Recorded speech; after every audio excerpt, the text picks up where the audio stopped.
qui est le fun avec Brady, c'est que le match, soit tu perds 5-1, qu'il soit 2-2, que tu gagnes 3-1, tu veux l'avoir sur la patinoire dans différents moments. Tu veux qu'il amène son émotion à un certain moment, son jeu physique, peut-être une bataille ici et là dans l'année au bon moment.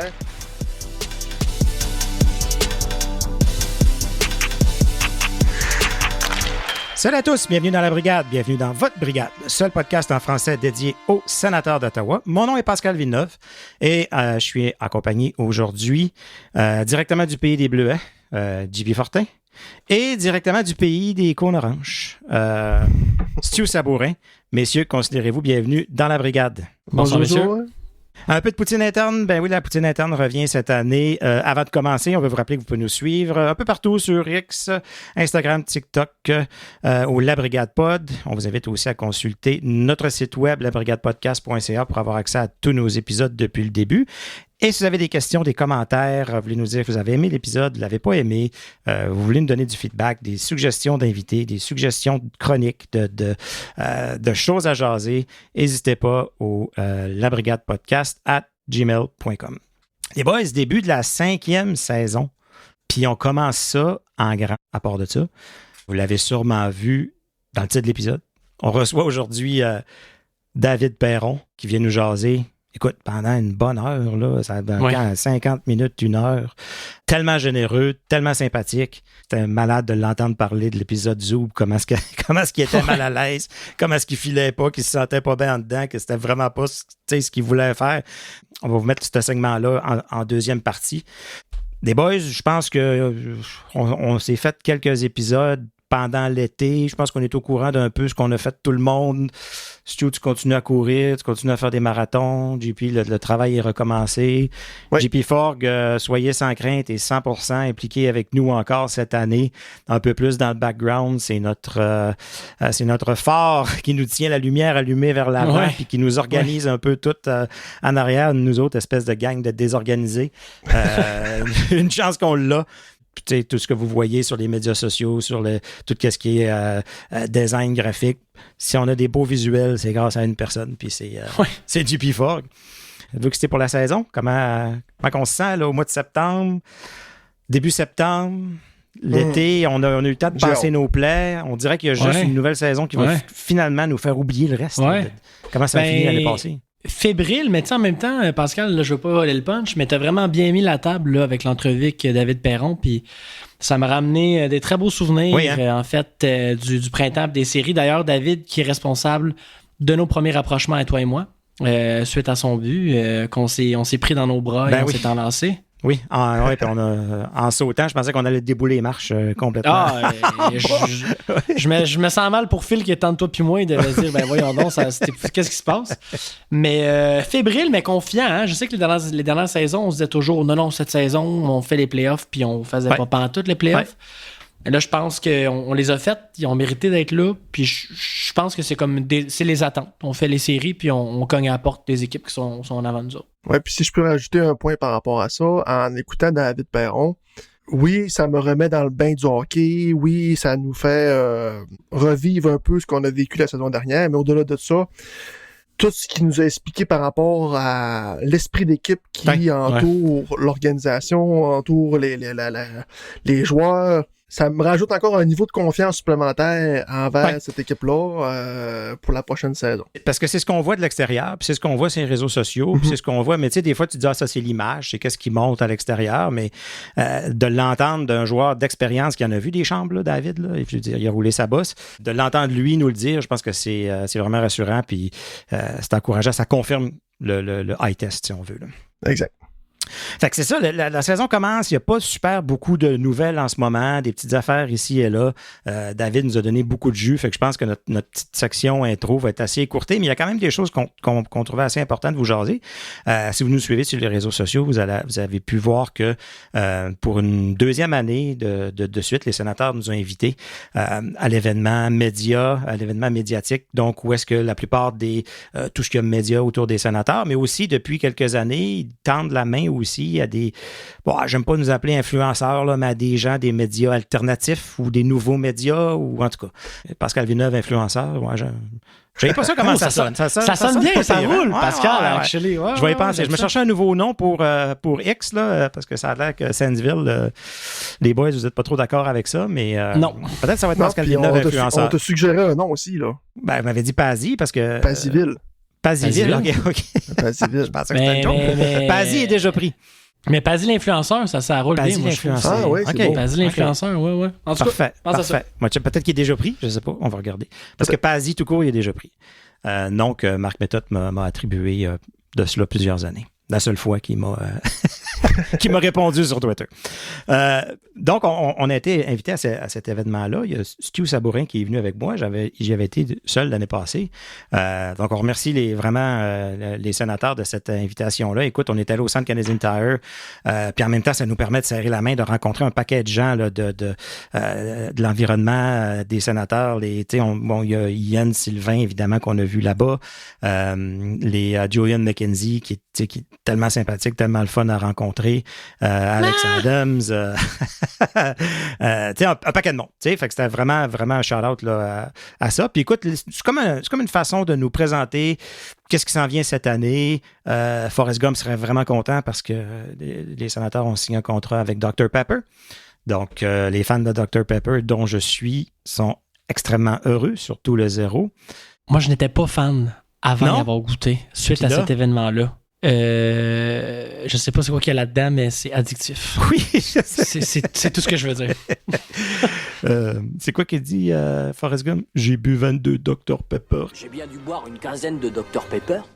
Oh, regarde, ça aurait pu être moi, juste sur le chemin du retour. Fait que, en tout cas. Dévoilement du nouveau chandail aussi. Oui. Chris Phillips qui est sorti avec le chandail devant tout le monde, qui tournait comme l'élégance d'une ballerine. On voit que Chris Phillips, c'est Chris Phillips le joueur de hockey et non Chris Phillips le top modèle. Ah oui, c'est ça. Ouais. Mais écoute, très controversé comme chandail. C'est dommage, JP Fogg n'est pas là. On va sûrement. Il va venir sur quelques épisodes. On va y garder une demi-heure juste pour en jaser.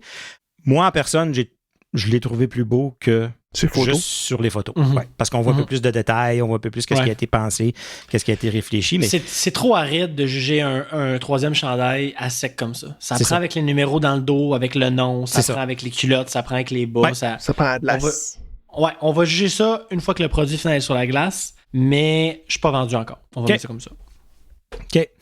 Puis aussi, dans le fond, il nous présentait la nouvelle nourriture qu'il va avoir, les nouveaux drinks, plein de nouvelles bouffes, plein de bouffes de viande, que ce soit je pense qu'il y avait des smash burgers, il y avait des Brady burgers, il y avait des Sandwich au porc tomahawk, effiloché. Oui. sandwich au porc effiloché. Il y avait un hot dog poutine.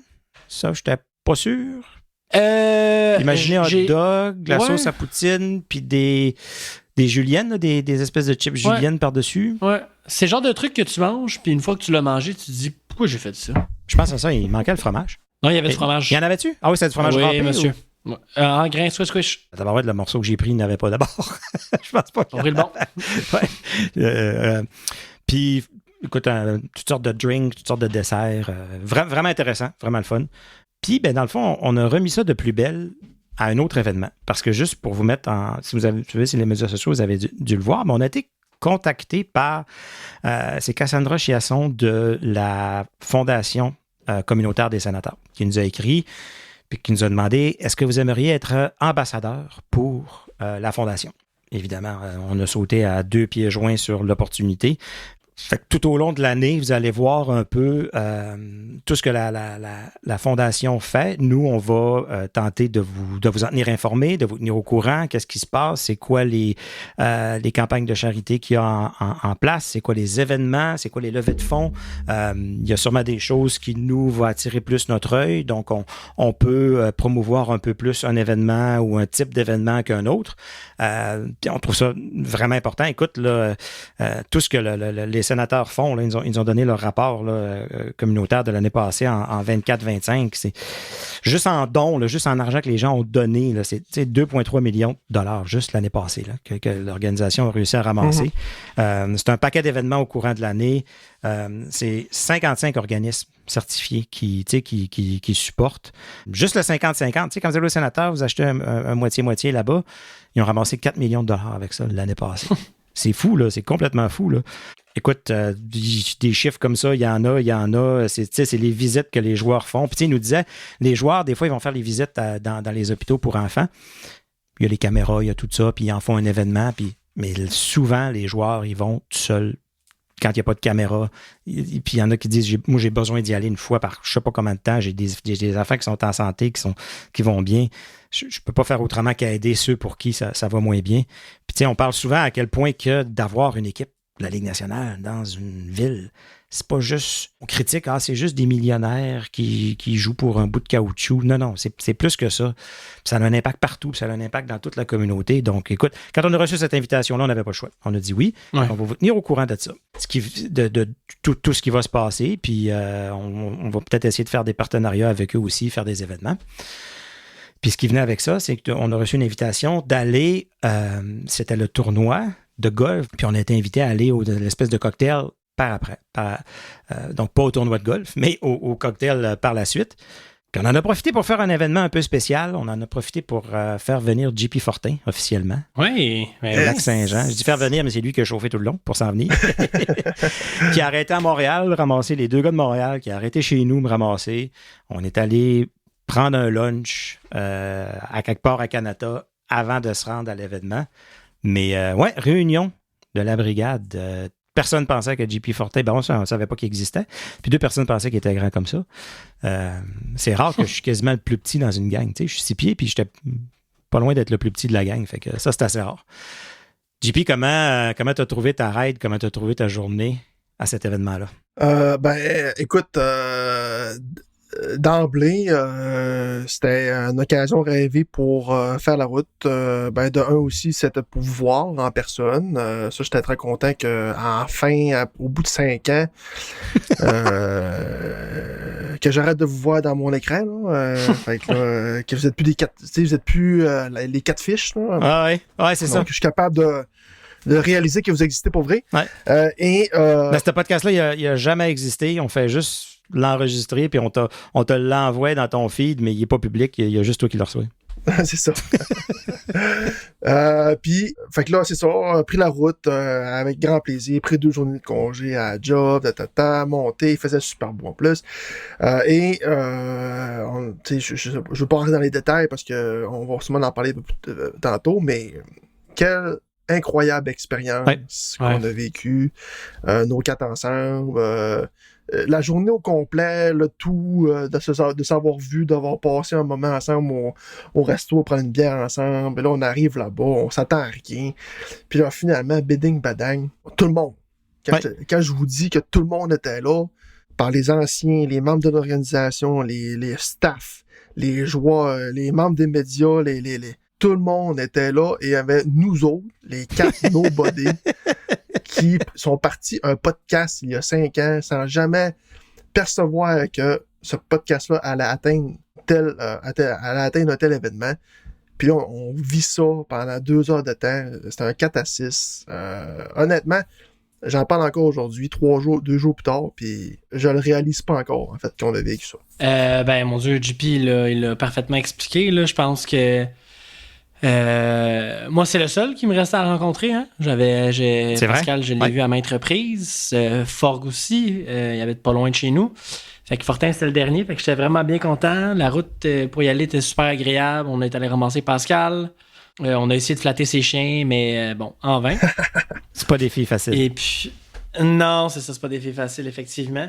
Puis, je pense que j'applaudis la Fondation des sénateurs pour l'événement, la journée au complet. Évidemment, on n'était pas là au tournoi de golf, mais pour tout ce qui s'est déroulé, comment tout s'est déroulé, la qualité aussi de l'événement. Puis, fait qu'un gros merci à Cassandra Chasson de Sense Foundation. C'est juste d'avoir pu rencontrer les personnes. Comment je peux bien vous dire ça? On a serré la main d'Daniel Alfredson. Moi, je peux mourir en paix. C'est comme ça, c'est ce que j'ai à dire. On a parlé avec Thomas Chabot, super sympathique, fort agréable. On a parlé avec Cyril Leader aussi. On a pris une photo avec Tim Stutzla. On a parlé avec les gars de Coming in Hot, dont Brent Wallace, Jason York puis Graham Nichols, qu'on salue. Très, très smart, les trois boys. Mais serrer la main de Daniel Fredson, messieurs, phénoménal. Tu sais, juste pour vous mettre en contexte, tous ces personnes-là que Stu vient de nommer, shout out à Pascal, parce que... oui. Parce que sans Pascal, rien de tout ça serait arrivé. Pascal... Pas des couilles solides. Oui, on avait beaucoup de respect pour Pascal, mais là, à la fin de la soirée, on l'appelait The Avenger. Parce qu'il a sauvé la soirée pour tout le monde. Fait que shout-out à Pazzy the Influencer. C'est parce qu'on était... on est arrivé en premier. Les joueurs n'étaient pas là, il n'y avait personne. Fait que, on était dans le lounge là, puis ils nous disaient OK, il fallait vous chercher un drink, il fallait vous chercher quelque chose à manger. Puis on est les 4 là, puis tout d'un coup, paf, ça rentre. Tous les joueurs rentrent, tout le monde est là. Puis t'as le syndrome de l'imposteur. Là. Nous autres, on est des petits gars qui ont parti un podcast il y a pas longtemps, puis on est dans cette salle-là, puis tu dis des membres des médias, il n'y avait pas grand membre des médias à part, je pense qu'il n'y en avait pas. Tu sais, Dean and Gord, c'était ceux qui lisaient, puis il y avait juste un ou deux autres podcasts qui étaient là, tu sais. Fait que là, on se disait, mais qu'est-ce qu'on fait ici? Puis là, ça prend 5, 10, 15, 20 minutes avant de réaliser, OK, on est ici, c'est parce qu'on mérite d'être ici, on nous a invités, on est là, on a le droit d'être là. Faut pas être fan non plus, faut pas être fan puis aller prendre des selfies avec tout le monde. Les joueurs s'attendent pas à ce qu'on fasse ça parce que c'est pas un événement pour les fans. Fait que c'est dur de trouver la balance de...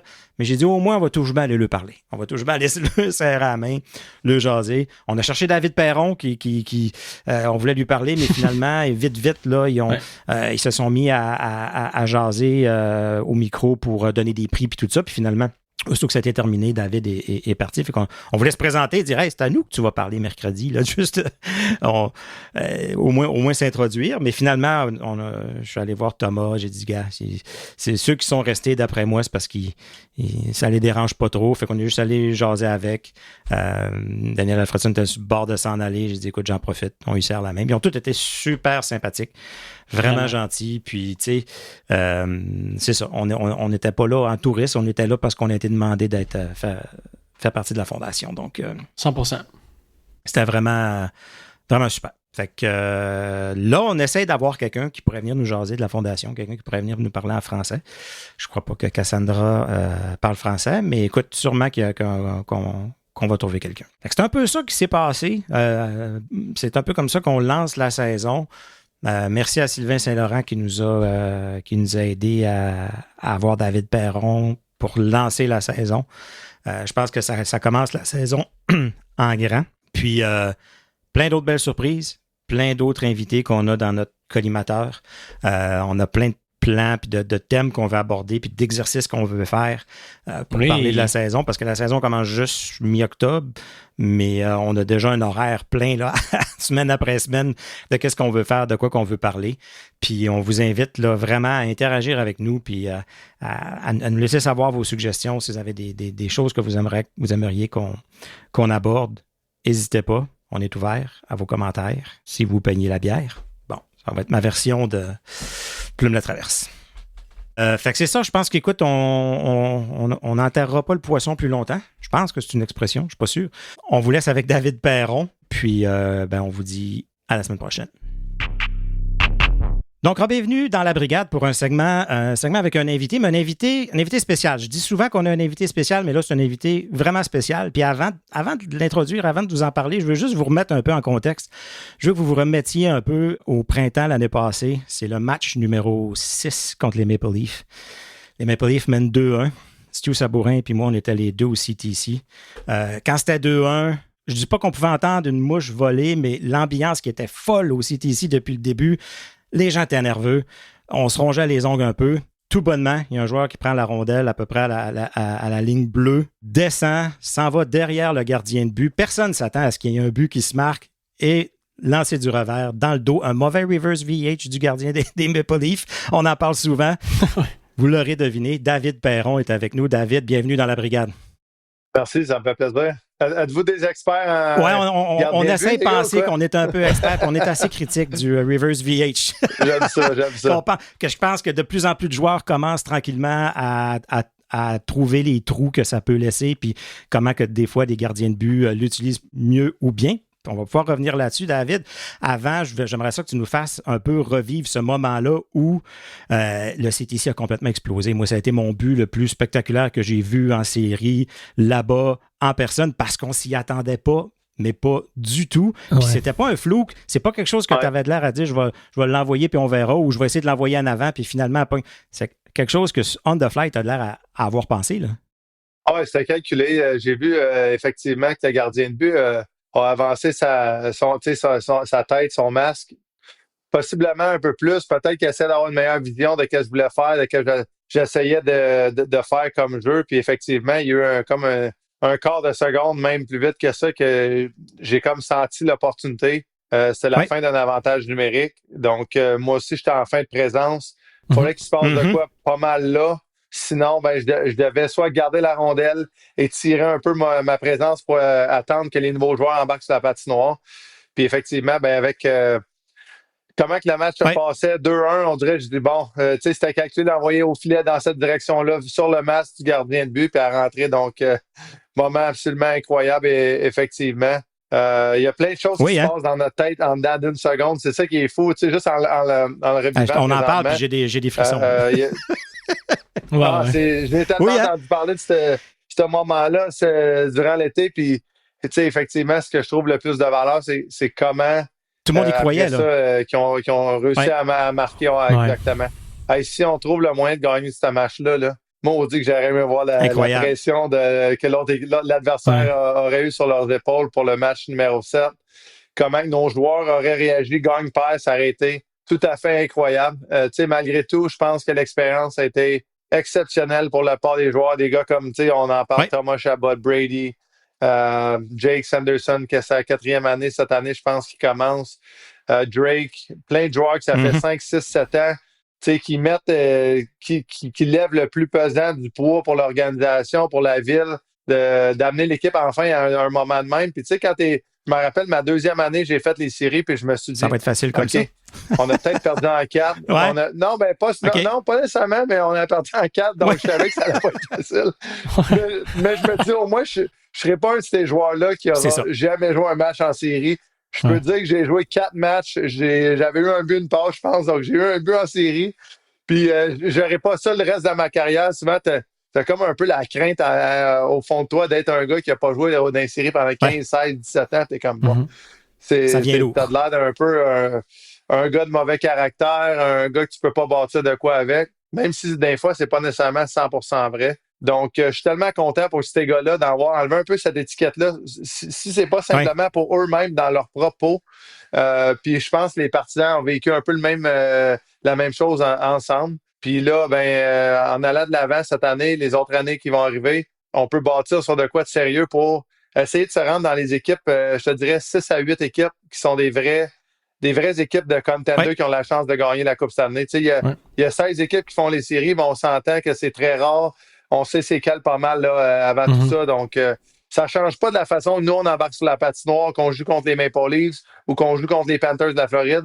Mais on sait quand même que la tâche va être extrêmement lourde si tu prends contre un contender. David, on dit toujours que dans les médias, que le groupe a appris des choses en participant aux séries, mais concrètement, ça veut dire quoi, ça, apprendre? Ils ont appris des choses pour faire les séries éliminatoires.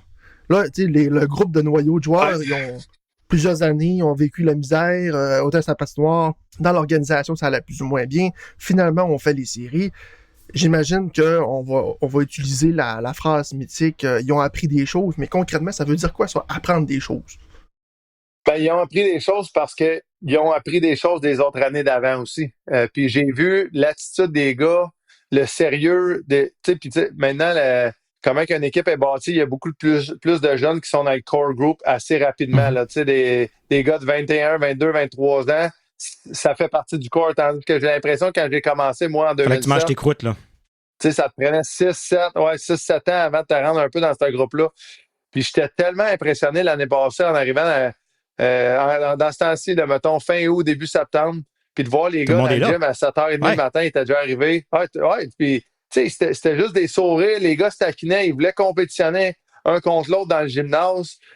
C'était de quoi d'amical, mais on dirait qu'il y avait un peu de quoi de plus qu'il était tanné. Donc, j'étais comme, wow, OK, c'est le fun pour moi rendu dans mon rôle, je suis rendu dans un rôle un peu plus de support à mon âge, de réellement venir à l'aréna avec une intention qui va être le fun, pas juste de dire, OK, je vais aller à l'aréna aujourd'hui, je vais essayer d'aider, mais au fond de moi, je sais que ça ne change pas grand-chose. Non, j'ai vraiment l'impression que j'ai encore le même feeling cette année. Donc, ils avaient déjà appris de leurs années. Par rapport aux séries éliminatoires, ben, on a vécu des moments, regarde, après le but qu'on a marqué, on a égalisé le match, on s'est aussi fait marquer 1 minute et demie plus tard. Donc, ça, c'est un énorme moment d'apprentissage qu'en espérant que quand on va tomber dans une autre situation de même cette année, ça peut réarriver, mais comment on va réagir, etc. On avait l'impression que quand ils ont mis ça 3-2, l'autre bord, Toronto, l'aréna est retombée à la même affaire qu'à 2-1. Mais le match, c'était quand même pas fini. Donc, il y a plein de choses qui peuvent arriver. Il y a eu des moments que certains gars ont fait des erreurs. Certains gars, comment ils vont réagir la prochaine fois? Est-ce qu'ils vont comprendre la Game Plus que je l'ai mentionné à la fin de l'avantage numérique? Si le match n'est pas 2-1 pour eux, mais qu'il est 2-1 pour nous autres par hasard, ben honnêtement, même si je vois cette opportunité-là... T'apprends peut-être pas, là. Ouais. Langue. Ouais, OK. Non, peut-être que je la garde dans le coin. Ouais.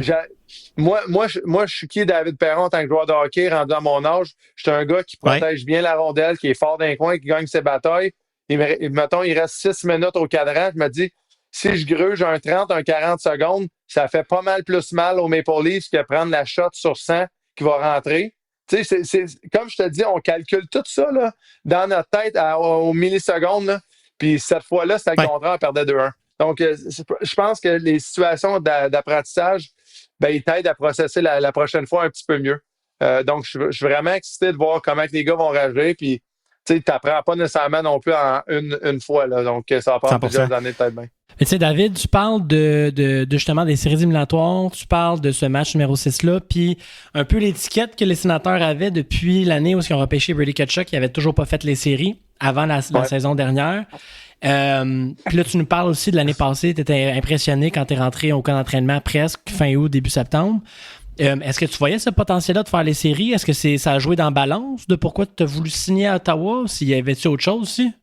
Oui, définitivement.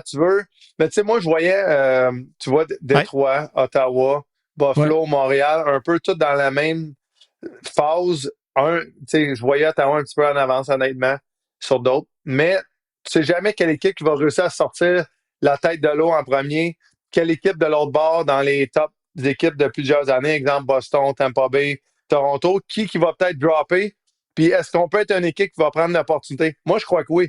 Tu sais, mais j'avais un peu ce sentiment-là par moment aussi à Détroit. Donc, quelle équipe qui peut réussir à le faire dans ces 4 équipes-là? Puis, je pense que les partisans de chaque fanbase, tout le monde sont prêts à passer à un autre niveau. 100%. Puis, encore une fois, la connexion pour moi de Brady, là, d'avoir joué avec son père, c'est sûr. je l'ai mentionné l'année passée aussi en entrevue quand je l'ai signé. Ce qui est le fun avec Brady, c'est que le match, tu perds 5-1, qu'il soit 2-2, que tu gagnes 3-1, tu veux l'avoir sur la patinoire dans différents moments. Tu veux qu'il amène son émotion à un certain moment, son jeu physique, peut-être une bataille ici et là dans l'année au bon moment, son jeu physique à toutes les présences dans un gros match que tu sais que les défenseurs adverses, il n'y en a pas un qui veut l'affronter. En avantage numérique, c'est un des meilleurs autour du filet. Un peu comme son frère, il trouve tout le temps le moyen d'être à la bonne place au bon moment. Puis je pense un jour, il va avoir son between the leg. Un jour, on ne sait pas quand, mais il va l'avoir, son between the leg. Non, puis tu sais, j'aimais ce sérieux-là que Brady, en tant que capitaine, amène n'importe quelle organisation qui joue. Tu sais que la game, elle commence, puis si tu as le bon Brady ce soir-là, que la soirée va être longue. Oui, 100%. Puis penses-tu que le fait que tu as déjà gagné une Coupe Stanley, que tu as roulé ta bosse, tu as plusieurs matchs de fête. Quand vient le temps pour, un contrat se termine avec une équipe, puis tu es à la recherche, puis tu cherches un peu, puis tu regardes avec qui tu pourrais signer, puis il y a des équipes qui t'approchent, versus un joueur qui n'a jamais gagné la fameuse coupe, puis qui lui cherche, là, on envoie des joueurs là, ils cherchent une coupe, ils vont aller cogner à la porte de celle qui va vraiment être bonne cette année. Ça change-tu ta perspective pour toi de dire, écoute, je vais apporter quelque chose de différent ou je ne cherche pas le même genre d'équipe que... Tu évalues toutes les situations, exactement. Tu évalues la situation devant toi, il y a 1 an, il y a 2 ans, le cap salarial a enfin commencé à débloquer. ça faisait 6-7 ans que la plupart des joueurs étaient comme jammés. Puis tu sais, quand je dis jammés, c'est que les meilleurs joueurs vont toujours être payés. Puis je trouve les gars du milieu un peu là, un peu en haut de la moyenne, un peu en bas de la moyenne du cap salarial. Tu te fais squeezer un peu toutes les barres, puis je suis pas à plaindre là, dans rien de ça. C'est juste c'est la vérité de qu'est-ce qui s'est passé avec toutes les conversations par rapport avec mon agent et autres joueurs dans la Ligue nationale. Donc, c'était ce que j'ai juste perdu. C'est ça, c'est que il y a des joueurs qui, eux, ils ont jamais gagné la Coupe. C'est vraiment ça qu'ils cherchent. Alors que toi, en l'ayant gagné, ça change-tu un peu ta façon de choisir l'équipe avec qui tu vas aller? Drette ça. Fait que c'est ça, j'allais dire, gagner une Coupe cette année, ça t'amène une certaine paix d'esprit, c'est sûr et certain. Ouais. T'as de quoi, puis comme je l'ai mentionné, toutes les leçons que j'ai dû apprendre en début de carrière, moi, je suis fier de la façon qu'on a gagné à Saint-Louis, puis je suis fier que ça m'a pris, je pense, 11 ou 12 ans avant de gagner.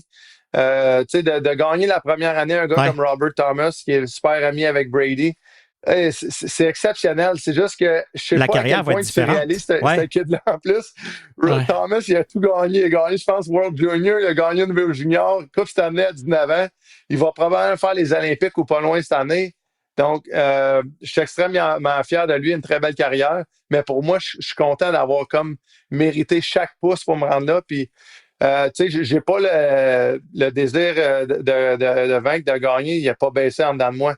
Ça t'amène une certaine paix d'esprit, ça t'amène une certaine possibilité de trouver un bon scénario pour moi. Puis je pense que je suis rendu à un endroit que c'est le fun d'une équipe de même. Ils respectent ma voix, ils respectent comment que je me comporte à l'aréna en tant que joueur, en tant que personne. Puis j'essaie de les amener dans la même direction.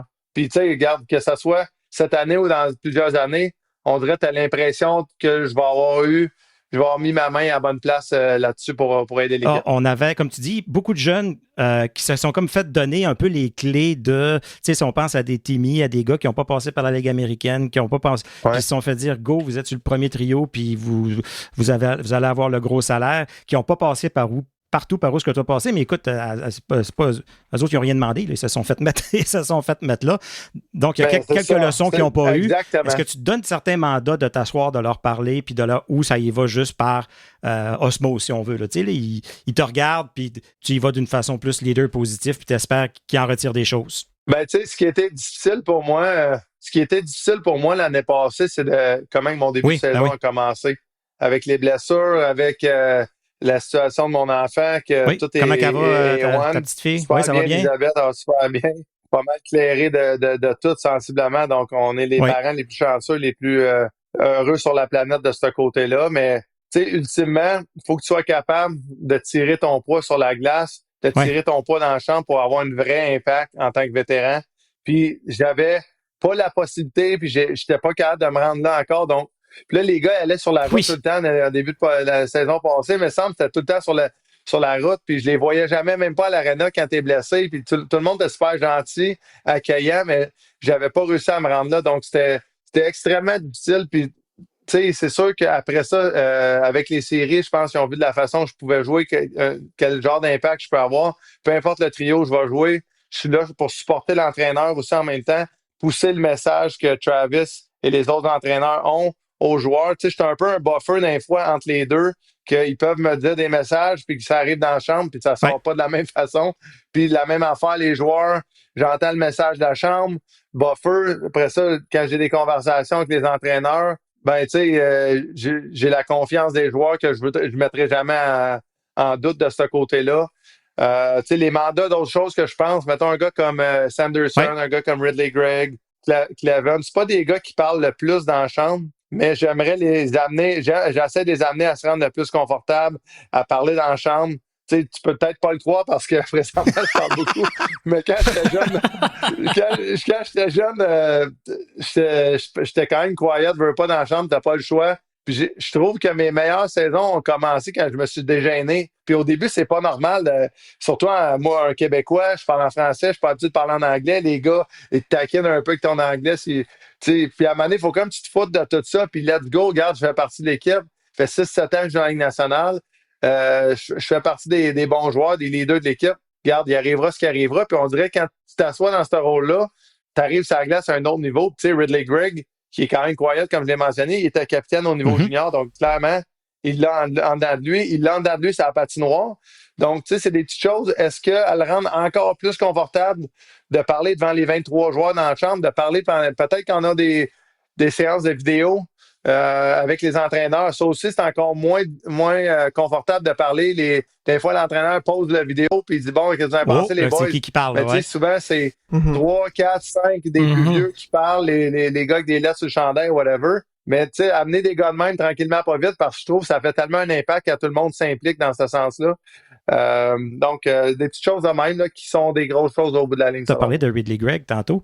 Est-ce que tu vas te réserver une bobblehead de son empty netter slapshot que les sénateurs vont sortir? Je pense pas que tu étais là dans ce match-là. Hein? Non, mais je l'ai entendu parler, les gars qui taquinent encore avec ça, justement pour n'importe quoi dans une chambre de hockey pour essayer de... Les gars qui sont un peu plus à leur place, on dirait n'importe quoi pour essayer de les piquer, les primer, pour les faire sortir de coquille, sortir de leur bulle un peu. Ah ouais, fait que peut-être va falloir y en parler un peu. Mais non, regarde, je suis content d'avoir joint les sénateurs, puis je pense qu'encore une fois, au travers des années qui vont s'en venir, les vétérans vont être extrêmement importants. Puis quand tu as une bonne équipe, je sais que dans le passé, ça a été peut-être plus difficile à accueillir les joueurs, peu importe qui les gars qui voulaient signer. Mais quand tu as une bonne équipe, je te garantis que les gars vont venir. Puis, regarde, même, on l'a prouvé encore cet été, selon moi, Lars Eller, c'est quelqu'un d'important. C'est un gars qui est capable de jouer du hockey encore. Un gars comme moi qui va, probablement jouer plusieurs matchs sur la 4e trio de temps en temps. Je suis extrêmement content de voir sa signature parce que je trouve que ça remplit notre alignement à un autre niveau avec un gars d'expérience de même, avec un gars qui a beaucoup de sérieux, qu'il peut avoir la confiance de l'entraîneur de différentes façons.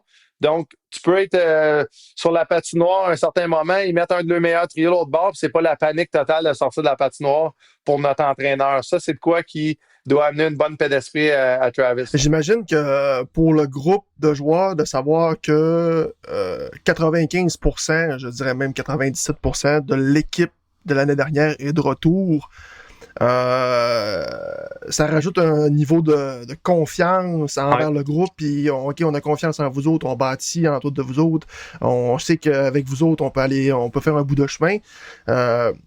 Au niveau des joueurs, comment qu'on perçoit ça, d'avoir cette confiance-là de notre directeur général? Ah, c'est incroyable. Ah, c'est le fun. Tu peux bâtir une certaine chimie, tu peux bâtir un certain rôle. Tout le monde sait, tu reviens au camp d'entraînement, puis on sait sensiblement pour les core players, ils savent exactement le rôle qu'ils vont avoir, environ quelle ligne qu'ils vont avoir. Donc, je pense que c'est la bonne approche rendue au développement de l'équipe. Effectivement, on a vu l'échange l'année passée. Ça a peut-être surpris du monde de Josh Norris pour Dylan Cousin. Mais moi, c'est pas rien contre Josh, évidemment, mais à Saint-Louis, je l'avais vécu pas mal. Le GM, directeur général Doug Armstrong, il n'avait jamais peur de faire une grosse échange de même, qui shakeait un peu l'équipe, puis c'est comme, hey, les gars, juste en passant, tant qu'on ne gagnera pas, ça va continuer tranquillement, pas vite, ça va être une façon de calculer, on ne le fera pas toutes les 2 semaines, mais tu peux être sûr que dans 6 mois, dans 1 an, ils vont tout le temps essayer de tranquillement, pas vite, améliorer l'équipe dans la bonne direction. Puis, je pense que même pour Josh, ça peut être de quoi de positif. Il y avait beaucoup de blessures. Des fois, on dirait que tu vis de quoi avec le monde. Ils font juste te parler de certaines de tes blessures que tu as eues dans le passé. Tandis que là, oui, les gens à Buffalo sont au courant des blessures, mais c'est comme il arrive à une nouvelle place. À un moment donné, dans 1 an, dans 2 ans, les blessures à l'épaule, s'il est en santé, il n'entendra plus parler. Donc, good for him aussi. Là. D'ailleurs, David, faire du pouce sur l'échange de Josh Norris. Là, tu parles de ce que tu amènes comme vétéran dans le vestiaire. Cet échange-là a quand même choqué le vestiaire. On se souvient qu'on a vu le capitaine, là, justement, qui était allé à la télévision pour faire une entrevue, puis il était très émotif, presque même les larmes aux yeux. C'est quoi ton rôle comme vétéran quand il y a un échange comme ça qui arrive, qui était si près en plus de la date limite de transaction, si c'était pas la date limite des transactions? Supporter les gars, puis tu l'as bien dit, effectivement, il y a plusieurs gars émotifs qui l'ont vécu très difficilement. On était au Sandsplex à l'aréna de pratique, je m'en rappelle, puis on entend que la pratique va être délayée de 10-15 minutes. Quand c'est la date des échanges, j'étais le seul qui avait mon téléphone dans la chambre parce que c'est ma clé d'auto, mon téléphone pour débarrer, partir l'auto, tout ça. Puis les autres gars, ils avaient juste leur clé de char, ils avaient laissé leur cellulaire au Canadian Tire Center. Puis là, j'updatais Twitter, puis je checkais ça. Puis là, à un moment donné, je vois comme le nom passer. Je regarde à gauche, il est encore dans la chambre. C'est très difficile. Je savais que les gars, c'était un autre moment welcome to the NHL mais à un autre niveau. Là, OK, t'es content, t'es dans la Ligue nationale. Puis là, c'est comme, OK, l'équipe des Sénateurs, on s'en va vraiment dans une autre direction. C'est pas un move de on explose le core group, c'est le contraire. On ajoute d'une façon différente. Puis je vous garantis que ça va continuer de même jusqu'à temps que ce core group-là vont épuiser chaque énergie de leurs prochains 5, 10, 15 ans de Brady, Tim, tous ces gars-là. Tu parlais, je fais du pouce avec ce que tu avais dit au début de l'entrevue. C'est une forme d'apprentissage aussi pour ces amis-là à Josh OK, on peut vivre ça aussi, nous autres aussi, de se faire échanger. Là. 100%. Ouais. Ça fait partie de toute la game des apprentissages qu'on a vécu en playoff. C'est la même chose. Puis ce qui est beau du hockey, c'est que le lendemain, 2 jours après, Dylan rentre dans la chambre. Tout le monde est heureux de le voir. On l'a accueilli. C'est la beauté du sport. On devient une famille assez rapidement. Puis, tu sais, incluant Brady, incluant tous les autres. Aujourd'hui, dans la chambre, c'est comme si de rien n'était. Puis, tu te demandes tout le temps, mettons, tu as un échange de main, les parties en main, comment tant que ça prend? Honnêtement, là, c'est tellement rapide, c'est exceptionnel. Les gars, on veut tourner la page, on veut créer du succès avec qu'est-ce qu'il y a en avant de nous, puis t'as pas le temps de regarder en arrière. C'est-tu réaliste? On est critique des fois à la date limite des transactions, on va chercher des gars, puis ils ont 20 matchs là, pour arriver dans une équipe, apprendre le système de jeu qui peut être très différent, avoir un impact. Souvent, les joueurs ne performent pas comme on pense qu'ils auraient dû performer comme dans l'année. Puis, fait qu'on se dit, c'était un bon échange, puis tout ça. À quel point, je ne sais pas si ça t'est arrivé dans ta carrière de partir à la date limite des transactions, puis d'avoir besoin de faire ce 20 matchs-là où, écoute, on s'en va en série, là, puis let's go, on embarque dans la parade. Ben, c'est pas évident. C'est vraiment pas évident. Ça dépend du style du joueur, je trouve. Moi, j'ai tout le temps trouvé personnellement que ça me prend 2-3 mois. Là, même l'année passée, c'est arrivé pour différentes raisons. Mais mon début à Détroit, quand j'étais arrivé à Saint-Louis, il me semble Vegas, je pense que ça avait bien parti du départ parce qu'on était tous des nouveaux joueurs. Mais effectivement, je pense que ça dépend du style de jeu. Tu sais, de la façon où moi je veux jouer la game, c'est pas comme un gars qui veut jouer juste avec rapidité. Donc, si tu joues avec des joueurs qui sont habitués de même, là, j'embarque sur la glace, l'autre, il s'attend à un jeu, moi, je m'attends à un jeu.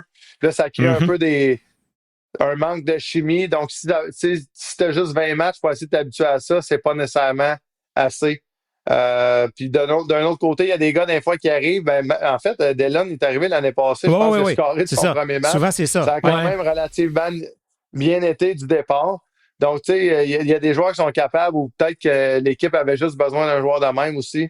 Ça dépend de plein de choses. Puis, tu sais, ce qui est difficile des fois d'aller pogner un gars, exemple, de premier trio, mais c'est que non seulement tu prends un gars qui était sur le premier trio, il tombe probablement sur le deuxième tombe sur le troisième, le troisième tombe sur le 4, puis le 4, il sort de l'alignement. Fait que là, t'as fait... je veux pas le dire en bon québécois, mais je pense à un mot, là, tu fais chier, là. Tu fais l'effet domino, fait que, 4 joueurs. Ouais, tu fais l'effet domino de 4 joueurs, plus tu changes la chimie probablement de chaque trio.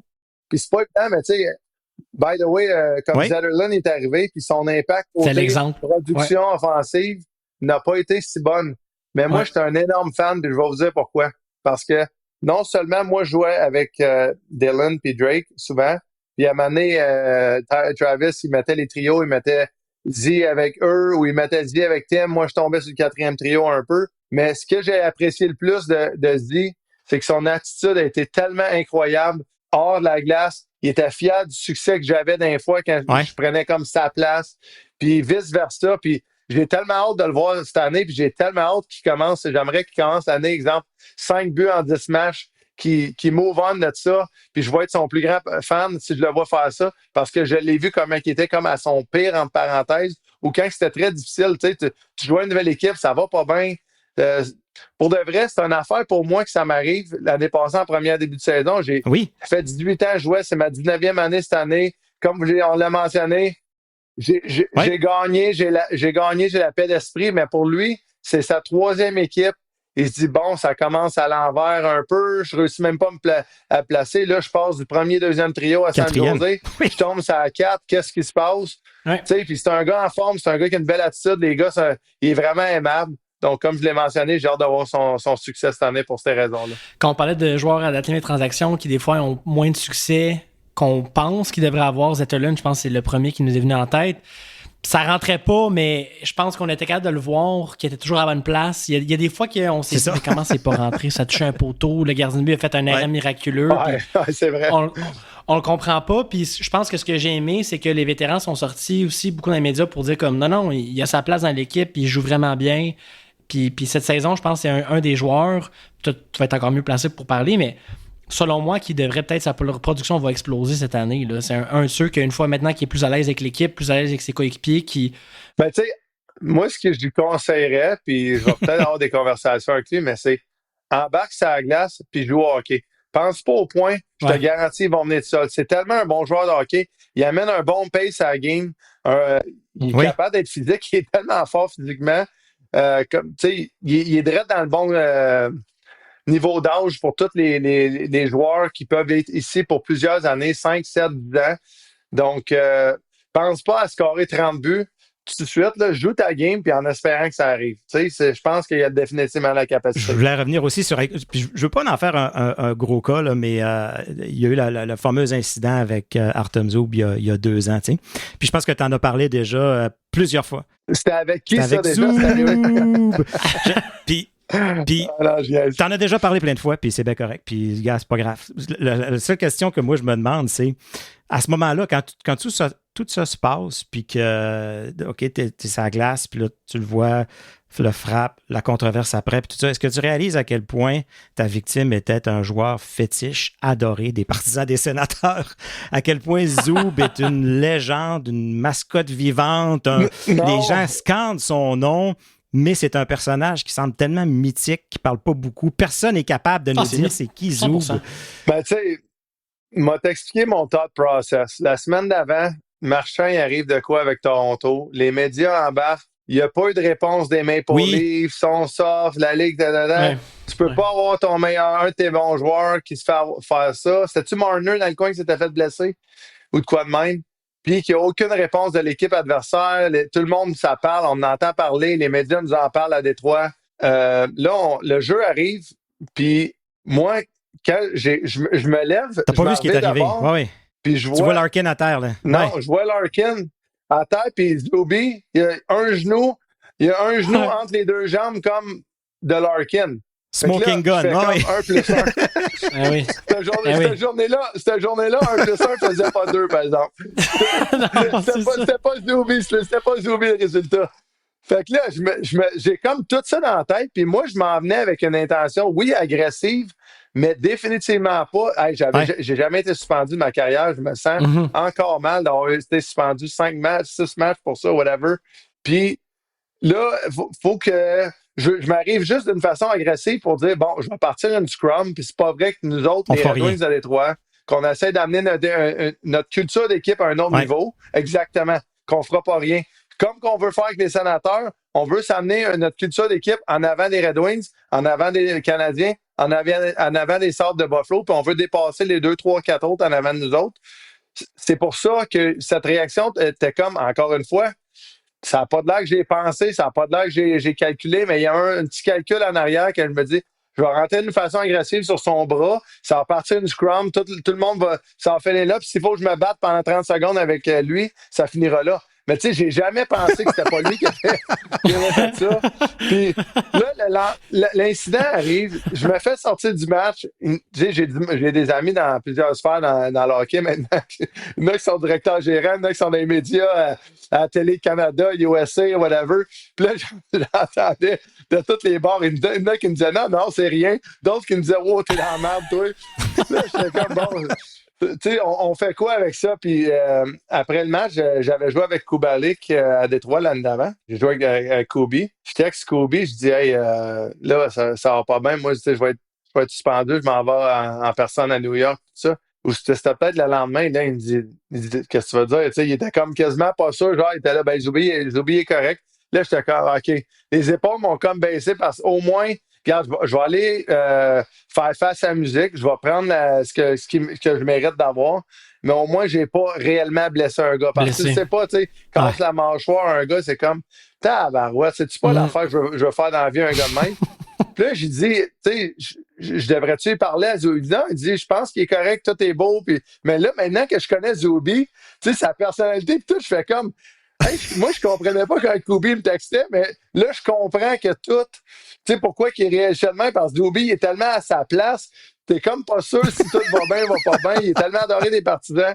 Anyway, tu sais, puis on n'a pas vraiment parlé. Le pire, je m'entends super bien avec lui. On va super ensemble avec d'autres gars sur la route. Puis ça en a un autre, by the way, que j'ai envie d'un peu sortir de son cocon, de l'amener à faire partie des boys. Puis, tu sais, t'as pas besoin de parler gros, là. Let's go, viens nous autres, puis on va avoir du fun. La plus belle exemple de Zoub, c'est quand on était là à l'événement après le tournoi de golf. Tout le monde, les gars sont assis, sont ensemble, sont debout. Et t'avais Zoub tout seul assis en train de manger son steak. Je pense que c'est la plus belle représentation de Zoub. C'est genre. Ah, ben, vous devez m'avoir manqué parce que littéralement, j'étais assis avec lui à table en rond avant de partir. Je suis parti plus de bonne heure à cause des enfants. Mais effectivement, j'étais assis avec lui. Puis chaque fois que je le vois, on dirait de le partir un peu. Puis, je le pousse pas trop là, maintenant, là, mais un petit peu. Tu fais attention. Ah, c'est tellement un incident que je suis pas fier. Tu sais, j'en ris, mais j'en ris d'une façon un peu jaune, si tu veux, parce que c'est pas de quoi que je voulais avoir dans ma carrière. Définitivement pas une suspension de 5 matchs. Tu sais, des fois, une suspension d'un match, tu frappes quelqu'un par en arrière en plein milieu d'action. C'est que là, le sifflet, il est donné. Ça avait aucun rapport. Sérieusement, quand je regarderais le replay, après ça, j'étais comme, oh boy. Tu sais, ça arrive vite, là. Non, c'est arrivé définitivement vite. Je pense qu'il y a des joueurs qui ont des gestes qui posent, qu'on semble que c'est voulu, mais là, clairement. Puis nous autres, on les regarde 25 fois au ralenti. Au ralenti, ça a l'air, tu sais, là. Puis. Je l'ai regardé, moi aussi, pas mal souvent. C'est ça. Mais c'est le genre d'action que tu dis, ben c'est ça que tu veux dans ton équipe. C'est que everyone stands up for everyone, puis tout le monde se tient les coudes. C'était par rapport à un peu la température de la Ligue nationale, comment que ça se passe. Puis je veux qu'on soit une équipe, incluant les sénateurs cette année, je veux qu'on soit une équipe, qu'on se tient ensemble. Puis oui, s'il y a des incidents, ben tout le monde, on rentre dans l'autre bord. Non, on ne prend pas des suspensions juste pour prendre des suspensions. Mais, regarde, je prends la responsabilité de mon geste, je suis pas fier. Écoute, au nom de tous les partisans, puis au nom de Artem Zoub, la légende, on te pardonne, c'est correct. Tu t'es joint à l'équipe. Merci, tout est, 100%. On met ça en dessous du tapis. 100%. Ouais. Ben, c'est le même là. Regarde, on parlait de Dylan Cousin, il rentre. Moi, je rentre dans la chambre, puis au début, les gars, je te dis, ils ont été pendant 2-3 semaines, personne n'en parlait. Là, je pense que à un moment donné, c'est Brady, il a dit, bon, va-tu en parler ou on va pas en parler? Genre, juste pour craquer Zubi un peu dans la chambre, c'est juste drôle. Puis ça restait de même, tu sais, c'était juste pour faire rire. Tu sais, Zubi, il a juste, non, tout est beau, inquiète-toi pas, des filles, all good. C'est une légende vivante. Les gens le réalisent-tu? Comme quand tu jouais pour Détroit, tu venais à Ottawa, le monde se demande-tu pourquoi ça crie chou ou je sais pas quoi quand ce gars-là touche à la puck? Les joueurs s'en rendent-tu compte quand les partisans créent des lore un peu, là, tu sais, des... Ben, tu sais, honnêtement, c'est pas un gros nom que tu vois dans l'alignement. En plus, sa game, comment qu'il joue, il est tellement posé sur la glace, il est bien positionné, un bon bâton, une petite game simple. Et quand tu joues avec, tu vois l'impact positif qu'il a, puis à quel point Jake peut aimer ça, jouer avec lui. Fait que, tu sais, il y a plusieurs joueurs au travers de la Ligue nationale que c'est de même. Tu penses pas qu'ils sont aussi bons pour leur équipe quand tu regardes de l'extérieur que quand tu es avec eux pendant plusieurs temps. Ben, honnêtement, la plupart des joueurs, tu réussis à avoir de quoi que les autres ne voient pas quand tu joues avec eux, mais lui encore plus. Comment ça se passe un été pour toi, David, petit gars de Sherbrooke? Je retourne à Magog tout le temps. Ouais, dans le canton de l'Est, j'adore ça. Je viens de Sherbrooke, comme tu l'as mentionné. Mes parents sont là. Maintenant, avec les 4 enfants, honnêtement, cet été, on n'a pas fait grand-chose. On est resté pas mal à notre chalet. On a eu du fun, on a profité du lac, on a joué au golf, on avait de l'aide à la maison pour les 2 plus jeunes. Donc, le soir, je pouvais aller souvent souper avec ma femme en ville ou whatever. J'ai profité beaucoup de voir mes parents. Les étés passent vite maintenant. Hein? C'est comme avec l'école qui finit le 20 juin, autour du 20 juin, puis je reviens tout le temps fin août. Donc, oui, 2 mois, c'est énorme pour la part des gens qui travaillent. Je me plains pas, inquiétez-vous pas. Mais ça reste que l'entraînement, ça part vite. On dirait que next thing you know, on est le 1er août, puis on pense à partir. Tu fais-tu du patin un peu avec des gars dans le coin de Québec ou avec comme les gars font des maritimes un peu? T'es plus à Montréal, OK? Oui, ben je vais à Montréal 1-2 fois semaine. Une fois semaine à partir de juillet, plus 2 à partir du mois d'août. On a un bon skate le lundi soir aussi à Sherbrooke. Puis je dois tout le temps une glace moi-même 1-2 fois semaine. Je faisais des skills, du conditioning skate. J'amène mon gars de temps en temps à différentes affaires. D'autres joueurs qui veulent venir avec moi. Il y a tout le temps 1 ou 2 tournois pour des fondations. Exemple, j'ai fait le tournoi de Christopher Le Temps le 30 août, deux fins de semaine à la glace, le hockey, etc. à Montréal.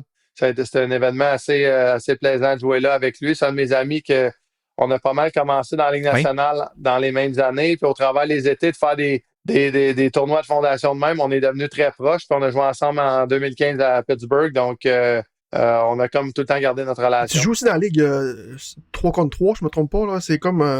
c'est ça. Ça, c'est un des. Montréal, ça, c'est à Montréal aussi, au hockey, etc. Oui, exactement.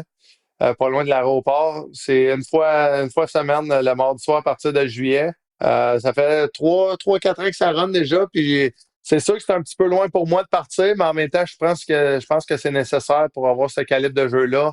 De me garder très sharp. Le niveau de compétition est assez relevé. Tu sais, les jeunes, ça pousse, hein, sont tellement rapides maintenant. Donc, si on veut rester faire partie de la game, il faut continuer, il faut s'entraîner plus fort que jamais. Vous jouez pas au baseball en fumant des cigarettes puis en buvant de la bière tout l'été à la Guy Lafleur. Puis... Juste quand tu gagnes la Coupe Stanley, là, tu peux... le mois d'après, là, tu peux... Honnêtement, ça, c'est drôle. Quand tu gagnes la Coupe Stanley, tu as littéralement l'impression, les 2 semaines d'après, là, de ce côté-là que tu peux faire n'importe quoi. Que c'est comme qui va te dire de quoi? Pas ton équipe, pas tes amis, personne. Je dis personne. Tu peux tellement genre te laisser comme relâcher la paix d'esprit qui embarque en arrière de ça. C'est drôle. Puis, parlant de Sherbrooke, Québec, le coin de Québec, puis tout ça, vous en allez bientôt là, jouer des matchs hors concours à Québec. Les sénateurs qui essayent d'aller courtiser un peu les Québécois, peut-être les anciens partisans des Nordiques, aller chercher un peu le côté francophone. On est un des exemples vivants qu'il n'y a pas juste des partisans du Canadien au Québec. Fait que je pense que c'est vraiment un marché à aller chercher. Puis nous, on promouvoit le côté francophone des sénateurs. Ça fait 5 ans, c'est notre 5e année. On est toujours autour de ça. Comment tu vois ça, cette espèce de... où est-ce qu'on tend la main? Depuis que Michael Lindlauer est arrivé, il parle toujours des sénateurs d'Ottawa, Gatineau. Pour lui, c'est important. Puis c'est important le côté de Québec. Puis quel genre d'expérience que tu vois que ça va être, ça, ces matchs hors concours-là? Exceptionnel. Ça va être le fun. Puis on aurait dû aller faire un match au Lac-Saint-Jean, le World GP. Je peux l'organiser un. Ça me pas. On va trouver un arena. Moi, puis c'est clair. Moi, puis Chabot, on va être là. On va aller voir le monde de Chicoutimi et tout ça. Mais non, je pense que ça va être une belle expérience pour les gars. Je pense que ça va être une expérience aussi unique d'avoir quelques jours en équipe, plus loin de nos blondes, nos enfants, tout le monde, passer du temps ensemble, essayer d'élever notre chimie d'équipe à un autre niveau pour débuter la saison. Puis je pense que ça va être une ambiance exceptionnelle d'aller jouer à Québec. Je pense que justement en 2015 ou 2016, j'avais joué le premier match hors concours qu'il y avait eu contre les Canadiens de Montréal avec les Pingouins. Puis je me rappelle, l'aréna était pleine. Ça avait été une ambiance exceptionnelle. Donc, si on peut en convertir sur 20 000, sur 18 000, on peut en convertir 2-3 000 aux sénateurs, ce serait le fun. 100%. C'est ça le but. Puis, il faut les convertir en auditeurs de la brigade aussi. Fait qu'on on a le même but, on a le même objectif. Yes, parfait, ça. C'est bon, ça.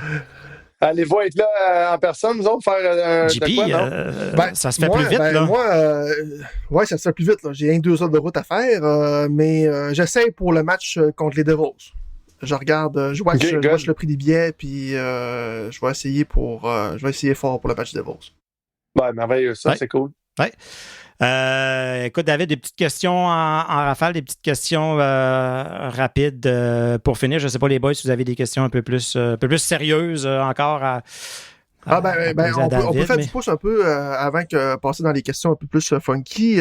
David, dernièrement, il y a eu la nouvelle du nouvel amphithéâtre, potentiellement. Comment ça a été réagi, ça, dans le groupe de joueurs, que ce projet-là prenne de l'avant, puis que ces possibilités-là, qu'on déménage au centre-ville? Je regarde les années l'autre jour sur ma montre, puis je sais pas si je vais. Je comprends. Si je vais m'y rendre, je comprends. Mais je parle, ça a sûrement été discuté dans le groupe de joueurs, ça. Regarde, je suis pas. Je suis très honnête avec moi-même, puis regarde, je comprends, je suis rendu où dans ma carrière, tout ça, puis je serais extrêmement excité pour la ville, honnêtement. Là, je pense que aussi le trafic, des fois, qui peut builder up là, sur l'autoroute, les gens de Gatineau, ça leur prend beaucoup de temps de venir à l'aréna. Je pense que ça va aider tout le monde de ce côté-là. Même les équipes visiteurs qui vont voir encore plus le centre-ville d'Ottawa qui est très bien, qui a des restaurants, qui a des belles hôtels. Je pense que ça va aider à toute la renaissance un peu de plein de choses dans ce coin-là. Puis on a parlé de Michael Andlauer tantôt, mais tu sais, quel propriétaire exceptionnel. L'année passée au tournoi de golf, justement, pas cette année, l'année passée, je ne l'avais jamais rencontré encore. Puis il est venu me rencontrer, il dit « Hey, salut David en français, comment ça va? » Il n'avait pas à savoir mon nom, je ne l'avais jamais rencontré. Deux, il savait j'étais qui, il savait évidemment que j'étais québécois. Qui me parlait, c'est des petites affaires qui étaient comme « Oh, OK, c'est intéressant. » La même affaire cette année quand on a joué au golf lundi. Donc, je pense qu'il est le propriétaire idéal pour amener un nouvel amphithéâtre, un nouveau endroit. Puis, tu sais, il va y avoir une aréna c'est de quoi que je sais pas si le monde en parle beaucoup ou pas, mais il va y avoir une aréna de pratique connectée à ça. Donc, les concerts, ils vont pouvoir être encore plus utilisés. L'amphithéâtre va être encore plus utilisé pour certains concerts, certains événements que peut-être dans le passé, ils ne pouvaient pas faire dans la ville d'Ottawa. Les autres allaient peut-être à Montréal, à Toronto. Donc, en essayant d'en attirer encore plus. Je pense que c'est Yann Mendez qui disait Michael Andlauer, c'est le milliardaire le plus normal que j'ai jamais rencontré. Qui est le plus terre à terre. Puis, ouais, c'est ça. Exceptionnel. Je pense qu'il était là ou à l'événement, mais il a été là pas longtemps. Puis, il a comme 62 business, puis il est tout le temps à gauche puis à droite, puis il prend le temps. Il était là du matin. Il était là du matin, il a joué au golf. Dans le fond, il était sur un des trous, puis il rencontrait chaque foursome qui passait sur un par 3. Il faisait un coup de départ pour eux autres. Puis, comme tu dis, comment il est normal, je pense qu'il avait un peu mal à la hanche, au bas du dos, de quoi de même. Puis, à chaque coup, il s'étirait, tu le voyais. Ça fait spécial d'avoir quelqu'un de cette stature-là. Puis, il était un genou à terre à s'étirer un peu, tout ça. Donc, tout le monde est humain, hein, c'est là qu'on voit. Puis honnêtement, c'est un des meilleurs que j'ai vu en tant que c'est pas toi qui est arrivé le plus proche du frigidaire sur le trou, je sais pas quoi. Là. Je pense que c'est Thomas. On va partir là-dessus, voulez-vous? Là, on a un petit problème avec le résultat de Thomas Chabot. Controverse. Controverse. 240 verges, le frigidaire. Quel bâton qu'il a pris pour se rendre là. OK. Oh, ouais, je pas connaître 240. Là, les gars de hockey, on frappe solide. On frappe la balle. On frappe plus que 240 avec le driver. Mettons, mets 280 à 300. 5. Fait que là, lui il a pris son driver, il a manqué sa balle, puis il l'a mis là. Mais nous, c'est le running gag avec Shabby. On l'écœure, on se dit qu'il ne frappe pas la balle loin. Fait que quand j'ai su que c'était lui qui était le plus proche du fridge, effectivement, j'ai pris une photo du flyer, de l'affaire à côté. J'ai pris une photo du frigidaire. J'ai dit « Hey, belle drive, mon Shabby, 240 verges, exactement la distance. » Fait que là, tu sais, j'ai craqué les boys avec ça. Fait que finalement, c'est lui qui avait raison tout ce temps-là, j'imagine. Il vient de vous prouver wrong. Il est parti avec le frigidaire. Il est parti avec le frigidaire. Il est tellement compétitif, Shabby, que la seconde qu'on peut lui mettre de quoi un peu d'indent ou de quoi, il faut le faire. Puis lui, c'est la même affaire que nous autres. C'est ça que j'aime dans notre chambre. On dirait c'est une bonne camaraderie. Tu parles d'un compétitif, là. Tu regardes des gars comme Claude Giroux qui ont de l'air d'être... leur vie, c'est une compétition. Je pense qu'il avait pris des paris avec chacun des gars pendant le tournoi. Ouais. Chabot qui est compétitif. Là, tout le monde a de l'air d'être... je sais pas si il doit avoir un pool de football, puis il doit avoir des tournois de pickleball, puis il doit avoir des... ça doit brasser. On en a toutes sortes de couleurs. Puis dans l'avion, on joue un peu aux cartes. Justement, moi, lui, puis Claude, puis Brady, on est assis à une table. Puis c'est le fun des fois de après un match, victoire-défaite, on s'assit, tu commences à jouer aux cartes, tu relaxes, on prend notre repas d'un fond d'un vol d'1h30, 2 heures à faire. Puis je trouve que ça l'aide à resetter le mood, ça reset l'humeur du match. On commence déjà à parler qu'est-ce qu'on a fait de pas correct, qu'est-ce qu'on a fait de bien. On dirait on arrive à notre nouvelle ville, le lendemain matin, on se lève, on a déjà tourné la page. Si on n'avait pas ça, c'est comme tu restes dans ta tête, tu penses à ça. C'est exceptionnel. Puis tu sais, je pense pour un gars comme Brady, c'est très nécessaire d'avoir ces conversations-là, tu sais, avec des vétérans, avec des vieux dans la chambre. Puis je trouve que c'est un honneur, c'est le fun d'être assis avec ces gars. Malgré les difficultés de l'année passée puis tout ça, à la fin de l'année, tu as été... premièrement, quand nous, on se disait, écoute, David n'est pas là, mais quand il va revenir, ça va être comme une signature d'un joueur autonome pour la course aux séries. Tu sais. On était comme... Ça n'a pas de bon sens qu'un joueur de cette qualité-là revient en plein quand les joueurs sont brûlés, mais sont dans la course. L'horaire est difficile, il y a des blessures puis tout ça. Puis à la fin de l'année, la Ligue nationale t'a nominé pour le trophée Bill Masterton. Qu'est-ce que ça fait, ça, pour un joueur, de voir que des fois, il y a tous les trophées pour toutes les participations, plus au niveau sportif, puis tout ça, mais qu'on est capable de reconnaître que certains joueurs, pour qui ça a été difficile, qui ont traversé de l'adversité, puis qu'on essaie de reconnaître un peu ces efforts de persévérance-là. Non, c'est sûr que c'était tout un honneur. C'est pas de quoi que tu vas à l'aréna en pensant, mais effectivement, ça a été une année assez incroyable. Mais tu sais, en même temps, je pense que toute l'organisation, mes coéquipiers, mon support system à la maison, de ma femme, mes parents, sans eux, il n'y avait aucune chance que je puisse faire ça. On est tellement chanceux en tant que joueur de hockey. J'ai 4 enfants, je me lève le matin, exemple, je me lève demain matin à 7 heures. Si je dois aller à l'aréna, il n'y a pas trop de questions qui se passent de l'autre bord. Ma femme comprend ça. Je suis tellement chanceux de pouvoir vivre ça. Puis tu arrives à l'aréna après ça, puis tu as du fun avec des gars qui sont là, on vit toutes sortes d'affaires de notre côté personnel à la maison ou avec nos parents, nos grands-parents, whatever. Puis c'est comme si, pour 2 heures de temps, là, c'est comme 3 heures de temps, c'est comme s'il n'y a rien, la vie va bien pour tout le monde. Puis autant que des fois, c'est négatif de ne pas parler de ses émotions, tout ça, mais des fois, ça fait du bien de juste arriver quelque part, d'être toi-même, puis de ne pas penser à rien. Mais les gars m'ont réellement traité de même l'année passée. Peu importe comment que mon début de saison avait été, les blessures, tout ça, même les performances à la glace, il n'y avait pas vraiment de statistiques qui étaient pour moi en début de saison. Donc, j'ai jamais senti de la part de personnes qui ne me traitaient pas de la bonne façon. Donc, j'en suis très reconnaissant, puis ça fait partie des raisons pourquoi je suis fier de jouer pour les Sénateurs. Je pense qu'on va laisser faire les questions niaiseuses. C'était ben trop beau, ça, comme fin d'entrevue. Mais je suis quand même curieux. J'aimerais ça y poser des questions niaiseuses. Vas-y, JP. OK. Ben, vas-y, JP. On est là. Ton aréna préféré? Tu peux dire le Centre Bell. Tu peux dire le Centre Bell, là, on va comprendre. Là, c'est sûr que non, mais c'est spécial quand les jeunes. Mais je vais en dire un autre juste pour la question, là. Vegas. Tu sais, l'atmosphère, j'ai joué là la première saison. Il y a tout le temps un vibe exceptionnel. Puis on sait que tous les gros événements sportifs du monde, on dirait que de plus en plus, ils passent par là, un peu comme Madison Square Garden. Donc, c'est top 3, c'est sûr, là. Okay. Je pense pas que c'est une question niaiseuse, mais JP, pendant que j'y pense, là, on a parlé de ton aréna préférée. T'as-tu une ville préférée que tu aimes visiter sur la route pendant la saison? Moi, j'adore toutes les villes. Ça, on a tout le temps cette question-là. Puis réellement, tu trouves de quoi partout? Chaque ville, il y a une raison que je suis excité d'aller. Puis j'ai tellement trouvé ça difficile pour autant voyager l'année passée avec mes coéquipiers pour plein de raisons, incluant ça. Je suis pas allé dans l'Ouest canadien, je suis pas allé dans l'Ouest américain. Je suis pas allé à plein d'endroits que on dirait qu'il y a une raison pour moi d'aller à quelque part partout. Même à Winnipeg. Oui, exactement. Non, mais l'atmosphère hockey, c'est fantastique. 100%. T'arrives là, en play-off, c'est une des endroits pour jouer en série.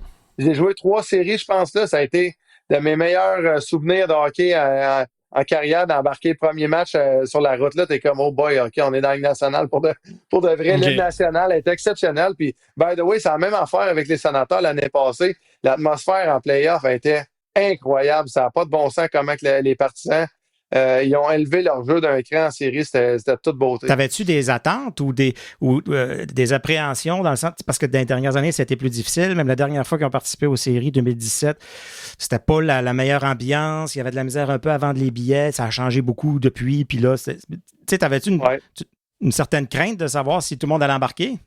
Ben, pas juste ça, mais tu sais pas à quel point que les partisans des Maple Leafs vont réussir à acheter des billets. comment que la série a commencé, les 2 premiers matchs. Là, après ça, t'es comme, bon, est-ce que les partisans vont comme... Tu sais, personne lance réellement la serviette, mais tu sais, des fois, t'es comme, c'est pas nécessairement le match de notre vie à aller voir si c'est 2-0 pour l'autre bord. Fait que, tu sais, je peux pas dire, j'y allais avec aucune attente. Moi, j'allais là pour jouer au hockey et d'avoir la plus belle expérience possible, mais j'ai été plus qu'agréablement surpris des partisans de ce côté-là. C'est quoi les objectifs du groupe et pour toi l'année prochaine? J'imagine que c'est faire les séries. Faire les séries, commencer à cogner sur la porte de faire peur à des contenders, tranquillement, pas vite. Moi, c'est ce que j'aimerais qu'on fasse. Ça va-tu arriver cette année? C'est difficile à dire, mais il faut le faire aussi en saison. Faut avoir un bon début pour que, oui, il faut avoir une bonne saison de A à Z. Là. C'est juste que sans un bon début de saison, il faut que tu te places, il faut que tu te positionnes de bonne heure. Souvent, aux États-Unis, on parle souvent de l'action de grâce américaine, qui est, je pense, le 4e jeudi au mois de novembre. Ça sert pas mal. Qu'est-ce que oui, c'est exact. C'est tôt en maudit, mais c'est 25-30 matchs in déjà.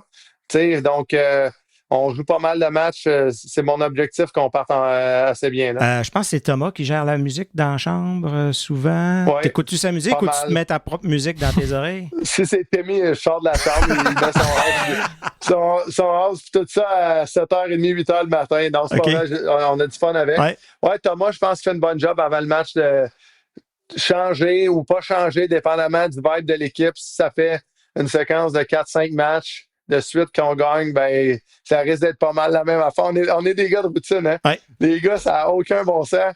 Il y en a qui peuvent dire que c'est des superstitions, mais moi, je trouve que c'est plus de la routine. Ouais. Non, mais écoute, David, je pense que ça fait le tour. Tu as été extrêmement généreux. On te remercie vraiment là, au nom de tous les partisans francophones, des sénateurs, tous les auditeurs. Puis, tu as été d'une générosité incroyable. On te souhaite la meilleure des chances cette année, du match numéro 1 au match 82.